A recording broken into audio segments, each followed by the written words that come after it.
अस्मिता।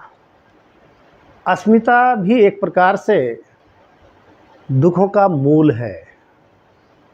अस्मिता क्या है, जैसे मैंने पहले शॉर्ट वीडियो में भी आपको बताया था, जहाँ दृग शक्ति, देखने वाली शक्ति और दर्शन शक्ति, जब ये दोनों मिलकर एक हो जाते हैं, एक सा अनुभूत होते हैं हमें। दृग शक्ति क्या है? आत्म तत्व, दृष्टा, पुरुष। और दर्शन शक्ति क्या है? जो हमारा चित्त है, मन है, बुद्धि है। जब ये दोनों इस शरीर में हमें एक से अनुभूत होते हैं, अलग अनुभूत नहीं होते। जहाँ दर्शन शक्ति का देखने वाली शक्ति के साथ में इतना तादात्म्य हो जाता है कि हम एक दूसरे को भूलकर दोनों का एक से ही व्यवहार करने लगते हैं, वहाँ वो अस्मिता कहलाती है। यही अस्मिता इस संसार में हमारे आसक्त होने का कारण है। यही अस्मिता हमें सुखी और दुखी करती रहती है। उदाहरण के लिए, जैसे दर्पण में आप अपना चेहरा देखते हैं तो कुछ देर के लिए आप अपने आप को भूलकर जो प्रतिबिंब बन रहा है दर्पण में, उसी में खो जाते हैं और सब कुछ उसी में निहारते रहते हैं।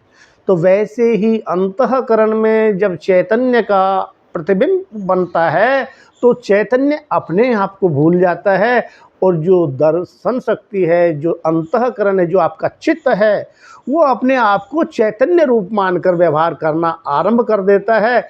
और जो उसमें घटित होता रहता है उस आपके चित्त के अंतर्गत, वो सारा का सारा जो शुद्ध चैतन्य है वो अपने आप में आरोपित करता रहता है। अपने अंदर कर्तापन का भाव, भोक्तापन का भाव पैदा कर लेता है।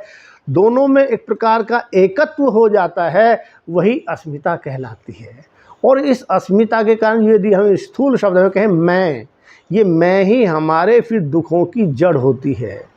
मैं को संबोधित करके ही हमारा सारा जीवन चलता रहता है। मुझे इसने ये कह दिया, मुझे उसने वो कह दिया, इस प्रकार का जितना भी व्यवहार है इसके प्रति मेरे मन में रोष का भाव है। ये मैं जहाँ जहाँ होता है, जब इस मैं कह दी हम जितना संकीर्ण लेते जाते हैं उतना ही हम ज़्यादा दुखी होते जाते हैं। इसीलिए ऋषियों ने, योगियों ने कहा कि इस मैं का विस्तार करें, क्योंकि जब इसका मैं का विस्तार करते हैं हम समग्रता के साथ जुड़ते चले जाते हैं। और जो समग्र परमपिता परमेश्वर का जो रूप है समग्रता का, जो कहा गीता में भी कृष्ण ने कि सारा जो दृश्यगत जगत है ये मेरा ही विस्तार है। यदि इस प्रकार आप जुड़ जाते हैं और एकाग्र हो जाते हैं, अपने चित्त को एकाग्र कर लेते हैं, तो उस ध्यान की उच्च अवस्था में जाकर फिर इस अस्मिता का साधक को ज्ञान हो जाता है। वो देख लेता है कि जो कुछ भी घटित हो रहा है वो सारा का सारा अंतःकरण में चल रहा है। जो गीता में कहा ना, गुण ही गुण में व्रत रहे हैं। ये त्रिगुणों से निर्मित शरीर और त्रिगुणों से निर्मित अंतःकरण, सब कुछ उसी में घटित होता रहता है।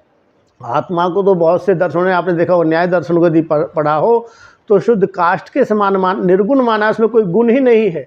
वो तो जब इसमें अंतःकरण के संपर्क में आ जाता है, अपने आप को उसमें आरोपित कर लेता है, उसके प्रतिबिंब के रूप में निरंतर फिर कार्यरत हो जाता है, तब वो अपने में इसमें घटित होने वाले गुणों को अपने अंदर आरोपित करता रहता है।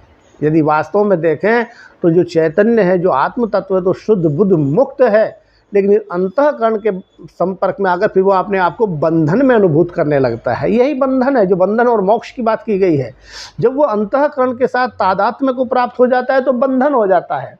और जब विवेक ख्याति की अवस्था में, समाधि की उच्च अवस्था में अपने आप को इससे अलग देख लेता है कि जैसा जो कुछ भी घटित हो रहा है वो इन गुणों के अंदर घटित हो रहा है, इस अंतःकरण में घटित हो रहा है, मेरे अंदर नहीं, और उससे वैराग्य उसको हो जाता है, तो फिर उसकी दुखों से पूर्ण रूपेण मुक्ति प्राप्त कर लेता है वो साधक। ओम शांति।